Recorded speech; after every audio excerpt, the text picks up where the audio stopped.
महाराष्ट्रात रिक्षा चालवण्यासाठी मराठी येणं बंधनकारक करण्यात आले. 1 मे 2026 पासून जर मराठी येत नसेल आणि रिक्षा चालवत असाल तर थेट परवाना रद्द करण्यात येणार आहे.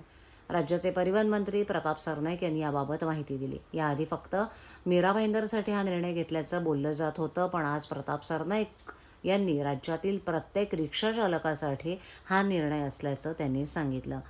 बेकायदेशीर बाईक टॅक्सी सेवांवर कारवाई करत ओला, उबर आणि रॅपिडोसारख्या परवान्यांना तात्पुरती स्थगिती देण्यात आली आहे. तसंच राज्यात रिक्षा चालवण्यासाठी मराठी भाषा येणं बंधनकारक करण्यात आलं असून 1 मे पर्यंत तपासणी करून नियमांचं पालन न करणाऱ्यांवर कारवाई करण्यात येणार असल्याचा इशारा परिवहन मंत्र्यांनी दिलाय. गेल्या काही दिवसांपासून मुंबई आणि उपनगरात मराठी आणि अमराठी असा अनेकदा वाद समोर आलाय. त्यातच आता रिक्षा चालकांसाठी मराठी बंधनकारक करण्यात आले. ठाणे आणि मीरा भाईंदर महानगरपालिका हद्दीतील विविध रस्ते प्रकल्पांसाठी लवकरच निविदा प्रक्रिया सुरू होणार आहे. ठाणे, मीरा भाईंदर आणि नवी मुंबई इथे पॉट टॅक्सी प्रकल्प पीपीपी तत्वावर राबवण्याचा मानस असून पुढील 6 महिन्यात सविस्तर प्रकल्प अहवाल पूर्ण केला जाणार आहे.